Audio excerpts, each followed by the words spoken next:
প্রত্যেক জানাজা নামাজে সূরা ফাতিহা পাঠ করতেই হবে। সূরা ফাতিহা ছাড়া কোনো জানাজার নামাজ হবে না। জানাজার নামাজ হয় 30 সেকেন্ডে, আর লাশ কবরে রাখার পরে 30 মিনিট যাবত লম্বা মোনাজাত। তার মানে যার বাবা মারা গিয়েছে ওর চোখে পানি নাই, হুজুরের চোখ দিয়ে পানি পড়তেছে, অথচ এখানে দোয়া না করে লাশ কবরে রাখার পরে দোয়া করতেছে।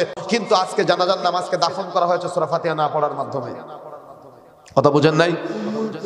কি বলা হয়, জানাজার নামাজে যে সানাটা পর্যন্ত নাই ওই সানা পড়া হয় জানাজার নামাজে, সূরা ফাতিহা পড়া হয় না। অথচ রাসূলুল্লাহ সাল্লাল্লাহু আলাইহি ওয়াসাল্লামের ভাষ্য অনুযায়ী বলা যায়, যদি সূরা ফাতিহা না পাঠ করা হয় তাহলে নামাজই হবে না। তাহলে জানাজার নামাজ কি এটা নামাজ না? এটা কি দোয়া না? প্রত্যেক জানাজা নামাজে সূরা ফাতিহা পাঠ করতেই হবে।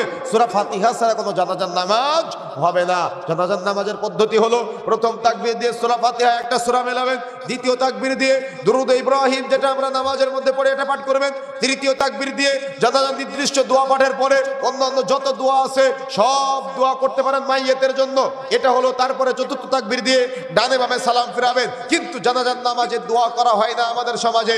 জানাজার নামাজ হয় 30 সেকেন্ডে, আর লাশ কবরে রাখার পরে 30 মিনিট যাবত লম্বা মোনাজাত। হুজুর যত কান্নাকাটি করতে পারবে হুজুরের হাদিয়া তত বেশি। কে ভুল কিছু বললাম নাকি?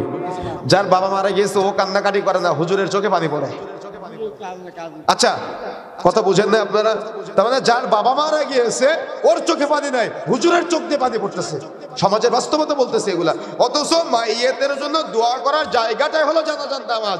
জানাজা শব্দের একটা অর্থই হলো দোয়া, অথচ এখানে দোয়া না করে লাশ কবরে রাখার পরে দোয়া করতেছে। কোথায় পেয়েছেন আপনি এটা?